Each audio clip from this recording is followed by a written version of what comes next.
सुप्रभात। मैं जितेंद्र कुमार स्वागत करता हूं आपको ऑनलाइन क्लासेज में। आज की जो हमारा मुख्य टॉपिक है वो क्वेश्चन बैंक पर ही आधारित है। इससे पहले भी मैं बताया हूं। और क्वेश्चन बैंक खास करके हम अध्ययन करेंगे 2017 का कंपार्टमेंटल गणित विषय है और 1 अंक स्तरीय प्रश्न का हम अध्ययन करेंगे जो 1 से 20 तक है। और मैं कोशिश करूंगा धीरे धीरे ऑब्जेक्टिव के साथ सब्जेक्टिव भी कवर कर दूं। उससे पहले अब तक का जो भी पूछा गया है सभी का मैं ऑब्जेक्टिव अभी कवर कर रहा हूं, ठीक है। तो चलिए बिना किसी देरी की क्लास की शुरुआत करते हैं। और इससे पहले हमारे चैनल को आप सब्सक्राइब नहीं किए हैं तो अवश्य ही चैनल सब्सक्राइब करें, दोस्तों के साथ शेयर करें, लाइक करें वीडियोज़ को, ठीक है। आप भी एक क्वेश्चन बैंक रख लीजिए। मैं यहाँ क्वेश्चन बैंक रखा हुआ हूँ। अगर नहीं है तो कोई बात नहीं, क्वेश्चन मैं यहाँ पर आपको बताऊँगा ही। कॉपी और पेन अवश्य ही खोल लीजिए ताकि आप नोट कर सके या फिर स्क्रीनशॉट भी ले लीजिएगा। चलिए पहला क्वेश्चन है आपके सामने में है, दो बिंदुओं दिया हुआ है, 2 बिंदुओं 2,3। एक बिंदु है 2,3 और दूसरा बिंदु है 4,1। इसको कह रहा है कि इस दोनों के बीच की दूरी क्या होगा, ठीक है। तो दोनों के बीच की दूरी हमें निकालना है। तो आपको पता होगा दूरी सूत्र। तो दूरी सूत्र बराबर होता है √x1 - x2 का होल स्क्वायर, x1 - x2 का whole square plus y1 - y2 का होल स्क्वायर। अब हम x1 x2 y1 y2 का मान बैठाएंगे और आपका आंसर आपके सामने में आ जाएगा। ये हो गया आपका x1, ये y1, ये x2 और ये y2 हो गया। अब यहाँ से मान बैठा दीजिए। तो मान बैठाइएगा तो क्या होगा, x1 का मान देखिए यहाँ 2 है, 2 में से हमको घटाना है 4 को, ठीक है। x2 का मान है इसका होल स्क्वायर प्लस y1 है आपका 3 माइनस y2 है आपका 1, इसका भी स्क्वायर हो जाएगा। तो अब यहाँ देख लीजिए 2 में से 4 घटाएंगे तो -2 का होल स्क्वायर प्लस 3 में से घटाएंगे तो 2 का स्क्वायर, ठीक है। तो आपका हो जाएगा ये 2 दूना 4 प्लस 2 दूना 4। अब इसे आप सॉल्व कीजिएगा तो √8 हो जाएगा। अब इसे आप बाहर निकालिएगा तो क्या हो जाएगा 2√2, ठीक है। अतः आपका जो आंसर हो गया, एक का आंसर हो गया 2√2 हो गया। और ऑप्शन देखें तो आपका ऑप्शन हो गया ऑप्शन बी। उम्मीद करता हूँ आपको समझ में आया होगा। मैं इसे डिलीट कर रहा हूँ और नेक्स्ट क्वेश्चन की ओर चल रहा हूँ। आप भी नोट करते जाइएगा। चलिए, और अगला क्वेश्चन है आपके समक्ष। दिया हुआ है द्विघात समीकरण, दिया है कि x² + 5x - 6, ठीक है। इसका घात पूछ रहा है कि क्या होगा। देख लीजिए, दिया हुआ x² + 5x - 6 बराबर 0 पूछ रहा है। इसका घात क्या है तो देख लीजिए, अधिकतम घात जो होगा, ठीक है, वही उसका घात होगा। तो इसका घात क्या है 2 है, ठीक है। तो आपका आंसर हो जाएगा दूसरा का 2 आंसर हो जाएगा। ऑप्शन देखें तो ऑप्शन सी, ठीक है, दूसरा का ऑप्शन सी है। आ रहे हम तीसरा क्वेश्चन की ओर। और तीसरा क्वेश्चन आपके समक्ष दिया हुआ है कि sin π/3, ठीक है, इसका मान पूछ रहा है कि क्या होगा। तो देख लीजिए, sin π/3 को ऐसे लिखेंगे कि sin π का मान हो जाएगा आपका 180 डिग्री, ठीक है।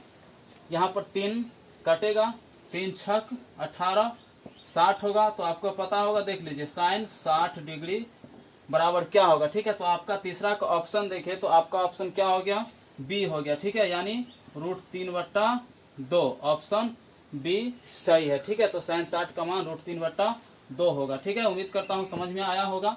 अब हम चल रहे हैं अगला क्वेश्चन, चौथा क्वेश्चन की ओर। दिया हुआ है बिंदु 4, -3, दिया है 4, -3 किस चतुर्थांश में है, ठीक है, किस चतुर्थांश में है। तो सबसे पहले हमको क्या करना पड़ेगा, कार्तीय तल बनाना होगा, ठीक है। कार्तीय तल आपने पढ़ा होगा ग्राफ में, ठीक है। तो ये हो गया आपका x, x', y, y', ठीक है। ये हो गया आपका मूल बिंदु 0 होगा। आपको पता होगा मूल बिंदु का निर्देशांक 0,0 यानी 0,0 होता है।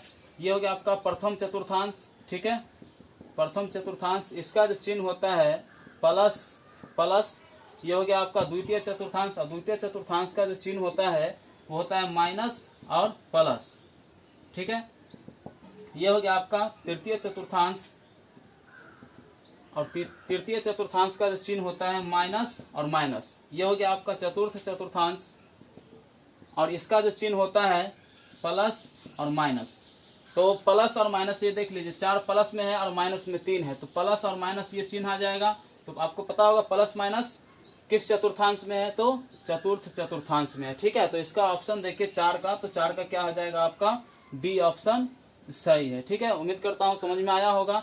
इंग्लिश में इसे कहे तो first quadrant, second quadrant, third quadrant और फोर्थ क्वाड्रेंट। ठीक है, अब चल रहे हैं हम 5वां नंबर क्वेश्चन की ओर। अब दिया हुआ है अर्धवृत्त का कोण क्या होगा। तो आपको पता होता है कि अर्धवृत्त का कोण क्या होता है, समकोण होता है। समकोण यानी 90 डिग्री। तो 5 का ऑप्शन हो जाएगा बी 90 डिग्री कोण। ठीक है, अर्धवृत्त का कोण समकोण होता है। अरे 6ठा नंबर क्वेश्चन आपका इसमें बहुलक पूछ रहा है। ठीक है, 6ठा नंबर क्वेश्चन है, दिया हुआ है बहुलक बराबर क्या होगा। क्वेश्चन है 2 4 6 5 2 4 6 5 4 6 3 4 4 6 3 4। तो इसमें पूछ रहा है कि आपका बहुलक क्या होगा। तो आपको पता होगा जिसमें जिस संख्या की ज्यादा, ठीक है, संख्या होगी, जो संख्या की मान सबसे अधिक होगा वही क्या होगा आपका बहुलक होगा। तो इसमें आप देख लीजिए कौन सी संख्या सबसे अधिक है। तो इसमें 2 देखिए तो 2 एक ही है, 4 देखिए तो 1 2 3 ठो 4 है। ठीक है, उसके बाद 6 देखिए तो 2 है, 5 एक ही है, 3 एक ही है। तो मतलब जिसकी संख्या ज्यादा है, तो आपको लग रहा है किसकी संख्या, 4 की संख्या ज्यादा है। ठीक है, तो यही आपका क्या हो जाएगा, बहुलक हो जाएगा। ठीक है, सर्वाधिक बारंबारता वाला चरमान। ठीक है, क्या कहलाता है, बहुलक कहलाता है। तो आपका आंसर हो गया 4। और 6 का ऑप्शन देखें तो ऑप्शन सी हो गया। उसके बाद है 7वां नंबर क्वेश्चन कि एक सिक्के को उछालने पर पट आने की क्या प्रायिकता है। तो आपको पता होगा सिक्का में 2 भाग होता है, एक हेड और एक टेल होता है। ठीक है, तो सिक्का में पूछ रहा है कि पट आने की क्या प्रायिकता होगी। तो आपने पढ़ा होगा प्रायिकता बराबर ई के पक्ष में परिणामों की संख्या बटे कुल परिणामों की संख्या, जहां ई क्या होता है, ई कोई घटना है। ठीक है, तो इसे हम डिलीट कर रहे हैं, देख लीजिए। तो सिक्का का कुल भाग हो गया 2। ठीक है, हम यहाँ लिख रहे हैं पीई बराबर ई, जहां कोई घटना है, इस बात को याद रखें। तो ई के पक्ष में परिणामों की संख्या बटे कुल परिणामों की संख्या, कुल परिणामों की संख्या। तो अब देख लीजिए ई के पक्ष में यानी पट के पक्ष में, तो पट के पक्ष में कितना भाग है, तो पट एक ही है तो ऊपर में 1 होगा। और कुल कितना भाग है सिक्का का, तो 2 भाग है। तो ठीक है, तो यही आपका आंसर हो जाएगा 1/2। और 7 का ऑप्शन देखे तो ऑप्शन ए आपका सही है। ठीक है, अब 8वां नंबर क्वेश्चन दिया हुआ है एपी का है। ठीक है, अरिथमेटिक प्रोग्रेशन, आप इसे याद रखेंगे। चलिए मैं इसे डिलीट कर रहा हूँ। और 8वां क्वेश्चन में आपको बोल रहा है एपी में कुछ पद दिया हुआ है, इसे ज्ञात करना है। देख लीजिए दिया है क्वेश्चन एपी 5 7 9 11, 5 7 9 11, और इससे आपको पूछ रहा है कि इसका 7वां पद क्या होगा। ठीक है, मतलब A7 बराबर क्या होगा। तो आपको पता होगा कि इसमें प्रथम पद हो गया A, ठीक है, A1 भी कह सकते हैं, इसका हो गया A2 हो गया, द्वितीय पद A3 हो गया, तृतीय पद A4 हो गया, चतुर्थ पद। ठीक है, इसमें हमको सबसे पहले D पता होना चाहिए। और D का मान देख लीजिए हम कहाँ से निकालेंगे। आपको पता होगा कि प्रत्येक अगला पद में से पिछला पद को हम घटाएंगे तो आपको सार्वंतर प्राप्त होगा, यानी D प्राप्त होगा। ठीक है, ये देख लीजिए हो गया प्रथम पद। तो यहाँ A बराबर लिख लीजिए 5 हो गया। उसके बाद D हमको ज्ञात करना है, तो D प्रत्येक अगला पद में से पिछला पद घटाएंगे आप, तो एपी में क्या होता है, समान मान प्राप्त होता है। तो हम 5 में से 7 में से 5 को घटाए, या फिर 9 में से 7 को घटाए, या फिर 11 में से 9 को घटाए, तो क्या होगा, बात बराबर ही होगा। तो हम घटाते हैं A2 माइनस A1। तो यहाँ देख लीजिए A2 का मान है 7, A1 का मान है 5। घटाएंगे तो आपका आंसर जो बचेगा क्या बचेगा, 2 बचेगा। ठीक है, 7 में से 5 घटाएंगे तो 2 बचेगा। तो ये आपका ये D हो गया, और ये आपका A का मान हो गया। हमको ज्ञात करना है A7। तो A7, ठीक है, इसको हम लिख सकते हैं A प्लस 6D। इसको हम आराम से लिख सकते हैं A प्लस 6D। देख लीजिए, तो A का मान बैठा दीजिए, आपका यहाँ हो गया 5 प्लस 6 गुने D का मान यहाँ देख लीजिए कितना है, 2 है। तो यहाँ हो गया 5 प्लस 6 दूना 12, अब देख लीजिए क्या होगा, 12 और 5 17, ठीक है, यही आपका आंसर है। इसका ऑप्शन देखिए तो 8 का ऑप्शन क्या हो गया, सी ऑप्शन सही है। उम्मीद करता हूँ समझ में आया होगा। अब हम चल रहे हैं 9वां नंबर क्वेश्चन की ओर। दिया हुआ है दो त्रिभुज, ठीक है, दो समरूप त्रिभुजों के क्षेत्रफल का अनुपात, दो समरूप त्रिभुजों के क्षेत्रफल का अनुपात 16:81 है, ठीक है, दिया है 16:81 है, यह क्षेत्रफल दिया हुआ है, ठीक है। आप पूछ रहे हैं तो उसके भुजाओं का अनुपात क्या होगा, तो कुछ नहीं, बहुत सिंपल है। जब क्षेत्रफल दिया रहे और भुजा पूछे तो इसको क्या कीजिए, रूट अंडर लगा दीजिए, लेकिन जब भुजा दिया रहे और क्षेत्रफल पूछे तो उसका स्क्वायर कर दीजिए, ठीक है। जब इसे हम रूट से निकालेंगे तो हो जाएगा 4, ये यहाँ हो जाएगा 9, तो 4:9 आंसर आएगा। तो 9 का ऑप्शन देखिए तो आपका ऑप्शन हो जाएगा सी, ठीक है। चलिए अब हम आ रहे हैं 10वां नंबर क्वेश्चन की ओर। 10वां क्वेश्चन है साइन 50 डिग्री बट्टा कॉस 40 डिग्री, साइन 50 डिग्री बट्टा कॉस 40 डिग्री पूछ रहा है कि इसके बराबर क्या होगा। तो देख लीजिए, इस टाइप के क्वेश्चन को बनाने के लिए क्या कीजिए, इसमें से या तो साइन को कॉस में चेंज कर लीजिए या फिर कॉस को साइन में चेंज कर लीजिए, आपका आंसर मिल जाएगा, ठीक है। बहुत आसान है, देखिए हम कैसे बनाते हैं। इसे आप लिख लीजिए साइन 90 डिग्री माइनस 50 डिग्री, ठीक है, बट्टा कॉस, ऐसे ही लिख दीजिए कॉस 50 डिग्री, किसी एक को ही, ठीक है, किसी एक को ही चेंज करना है, 40 डिग्री यहाँ पर होगा, ठीक है। अब आगे देखिए, आपने पढ़ा होगा कि साइन 90 माइनस थीटा होता है कॉस थीटा और कॉस 90 माइनस थीटा होता है साइन थीटा। तो इसे हम लिख सकते हैं कॉस थीटा, ठीक है, कॉस थीटा का मान 90 में से 50 को हमें घटाना है तो आ जाएगा 40 डिग्री, बट्टा आ जाएगा कॉस 40 डिग्री, ठीक है, दोनों कैंसिल हो जाएगा तो आपका क्या आंसर आ जाएगा, आंसर 1 आ जाएगा, ठीक है। तो 10 का ऑप्शन देखिए आपका, तो ऑप्शन के हिसाब से ऑप्शन बी सही है, ठीक है। चलिए अब हम चल रहे हैं 11वां नंबर क्वेश्चन, ठीक है, और 11वां क्वेश्चन दिया हुआ है ax² माइनस bx, देखिए ax² minus bx plus c बराबर 0, ठीक है। ये दिया हुआ है तो आपको पूछ रहा है मूलों का योग क्या होगा। मूलों का योग आप पढ़े होंगे, अल्फा प्लस बीटा बराबर क्या होता है, माइनस बी बट्टा ए, ठीक है। यही दो मूल है, दो मूल क्यों है, क्योंकि द्विघात बहुपद है इसीलिए दो मूल है, ठीक है। तो अल्फा प्लस बीटा बराबर माइनस बी बट्टा ए होता है। अब देख लीजिए यहाँ से मान कैसे बैठाएंगे, बी और ए का, ये ए का मान हो गया, बी का मान है आपका माइनस बी, ठीक है, सी का मान है सी। तो ऐसे आप क्या कीजिए, माइनस ऐसे ही लिख दीजिए, बी का मान यहाँ से माइनस बी बैठा दीजिए और सी का मान, सॉरी ए का मान जो है ए ही है, ठीक है। तो ये माइनस और ये माइनस गुना में है, प्लस हो जाएगा और यहाँ हो जाएगा बी बट्टा ए, ठीक है। 11 का आंसर जो हो जाएगा बी बट्टा ए हो जाएगा। अब आपके सामने 12 नंबर क्वेश्चन है, दिया हुआ है sine square theta plus cos square theta. तो आपने पढ़ा होगा साइन स्क्वायर थीटा, ठीक है, sine square theta plus cos square theta बराबर क्या होता है, 1 होता है। तो यही फॉर्मूला आप याद रखिएगा, sine square theta plus cos square theta बराबर 1 होता है, ठीक है। अब हम चल रहे हैं 13 नंबर क्वेश्चन की ओर। बताया है जैसा कि शुरू में आपको 1 से 20 तक के क्वेश्चन का हम लोग अध्ययन करेंगे। तो 13वां नंबर क्वेश्चन है कि एक गोले का, ठीक है, क्षेत्रफल क्या होता है। तो पता होगा गोला का क्षेत्रफल क्या होता है, गोला का क्षेत्रफल 4 पाई आर स्क्वायर, ठीक है। आप इसे याद रखेंगे, गोला का क्षेत्रफल 4 पाई आर स्क्वायर। ये 13 नंबर क्वेश्चन था। अब आ रहे हैं हम 14 नंबर क्वेश्चन, ठीक है।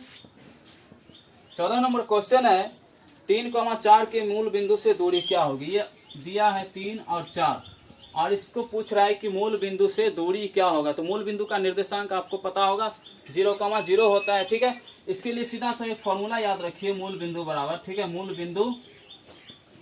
बिंदु से दूरी, मूल बिंदु से दूरी, ठीक है। इसको याद रखिए, root under x square plus y square. X का मान हो गया आपका 3 और वाई का मान हो गया आपका 4। तो एक्स का मान मतलब 3 का स्क्वायर, वाई का मान मतलब 4 का स्क्वायर, ठीक है। तो 3 का स्क्वायर आप करेंगे तो 3 तिया 9 प्लस 4 का स्क्वायर करेंगे तो 4 चौका 16। तो 16 और 9 हो जाएगा आपका फिर रूट अंडर 25, और रूट अंडर 25 को हम बाहर निकालेंगे, ठीक है, तो क्या हो जाएगा आपका आंसर 5 आ जाएगा। तो यही मूल बिंदु से जो दूरी है, ठीक है, कितना दूरी है 5 है।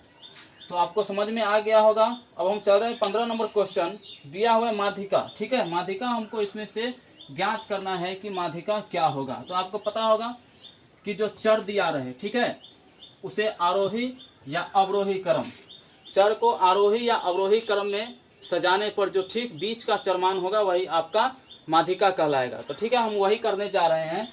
देख लीजिए, दिया हुआ है 15 नंबर 1 2 3 4 5। तो इसको क्या कीजिए, आप आरोही या अवरोही में सजा लीजिए, और ठीक जो बीच का चरमान होगा क्या होगा आपका माध्यिका होगा। ठीक है, आरोही कहने का मतलब बढ़ते क्रम, अवरोही कहने का मतलब घटते क्रम। तो यहाँ देख लीजिए, ऑटोमेटिक से पहले से ही क्वेश्चन क्या है, आरोही क्रम में सजाया हुआ है। तो इसमें जो ठीक बीच का चरमान क्या है 3 है, इधर भी 2 इधर भी 2, ठीक है 3 है, तो यही आपका क्या हो गया माध्यिका हो गया। ठीक है, समझ में आ गया होगा, उम्मीद करता हूँ आपको अच्छा से समझ में आया होगा। ठीक है, 3 जो आंसर हो जाएगा आपका माध्यिका हो जाएगा। अब हम आ रहे हैं 16 नंबर क्वेश्चन की ओर, और दिया हुआ है 1.34 पूछ रहा है इस परिमेय संख्या के रूप में लिखना, मतलब इसे p/q के रूप में लिखना है। ठीक है, इसे परिमेय संख्या के रूप में कैसे लिखेंगे, यानी p/q के रूप में हमको क्या करना है, इसको लिखना है। ठीक है, तो क्या करेंगे देख लीजिए, कुछ नहीं, सिंपल है, 1.34 लिख दीजिए, और देखिए 2 अंक के बाद दशमलव है, तो ठीक है 1 पर 2 जीरो रख दीजिए, 100 हो जाएगा। ये दशमलव जैसे ही नीचे में 100 लगाएंगे तो क्या होगा, दशमलव कट जाएगा, तो आपका जो हो जाएगा 134 बट्टा 100 हो जाएगा। ठीक है, अब ये 2 से कटेगा, 2 से अगर आप इसे काटेंगे तो नीचे में हो जाएगा आपका 50 हो जाएगा, ये हो जाएगा 2 छक 12 2 सत्ते 14, मतलब 67 बट्टा 50 हो जाएगा। ठीक है, समझ में आ गया होगा। तो यही इसका सरलतम रूप है, परिमेय संख्या के रूप में हमने लिख दिया है, यह p/q के रूप का है। ठीक है, चलिए हम चल रहे हैं अगला नंबर क्वेश्चन। अब क्वेश्चन है 17 नंबर क्वेश्चन, किसी बाह्य बिंदु से वृत्त पर खींची गई स्पर्श रेखाओं की संख्या। तो किसी बाह्य बिंदु से, ठीक है, अगर हम स्पर्श रेखा खींचेंगे तो क्या होगा, 2 ही स्पर्श रेखा हम खींच सकते हैं, लेकिन अगर वृत्त पर कितनी स्पर्श रेखा खींचे तो अनंत खींच सकते हैं। ठीक है, तो यहाँ बाह्य बिंदु से पूछ रहा है, इसीलिए कितना होगा, 2 स्पर्श रेखा ही होगा, खींच सकते हैं। ठीक है, 2 स्पर्श रेखा की संख्या ही हो सकती है, इसका आंसर हो जाएगा आपका 2। चलिए हम आ रहे हैं 18 नंबर क्वेश्चन, और 18 नंबर है कि किसी द्विघात समीकरण में मूल समान होने पर विवेचक का मान क्या होगा। तो d बराबर क्या होना चाहिए, 0 होना चाहिए। जैसे ही d बराबर 0 होगा, यानी विवेचक 0 होगा, तो आपका क्या होगा, मूल समान होगा। ठीक है, चलिए अब 19 नंबर क्वेश्चन है, दिया है किसी बिंदु से y अक्ष से दूरी उस बिंदु का क्या कहलाता है। तो y अक्ष से दूरी उस बिंदु का x निर्देशांक कहलाएगा। ठीक है, y अक्ष से दूरी उस बिंदु का x निर्देशांक, y अक्ष से दूरी, ठीक है, उस बिंदु का x निर्देशांक, ठीक है, x निर्देशांक कहलाएगा, या भुज कहलाएगा। ठीक है, या फिर भुज कहलाएगा। ठीक, यहाँ पर x अक्ष पूछ दे, ठीक है, x अक्ष से दूरी उस बिंदु का क्या कहलाएगा, तो y निर्देशांक कहलाएगा और कोटि कहलाएगा। ठीक है, इस बात को आप याद रखिएगा। हम आगे चल रहे हैं, और अंतिम क्वेश्चन है 20वां नंबर क्वेश्चन। ठीक है, 20वां क्वेश्चन दिया हुआ है, √2 क्या है, एक अपरिमेय संख्या। तो देख लीजिए, √2 पूछ रहा है कि क्या है, √2 एक अपरिमेय संख्या है। ठीक है, अपरिमेय संख्या है, √2 क्या है, एक अपरिमेय संख्या है। उम्मीद करता हूँ आपको बहुत ही अच्छा से समझ में आया होगा। अगर लगा होगा कि कहीं पर कोई मिस्टेक है तो हमें आप कमेंट कीजिएगा, और इन्हीं प्रश्नों के साथ अपनी क्लास की समाप्ति की घोषणा करता हूँ। वीडियो पसंद आए तो अवश्य ही लाइक करें, चैनल को सब्सक्राइब करें, अपने दोस्तों के साथ भी शेयर करें। ठीक है, okay, take care, all the best, have a nice day, good night.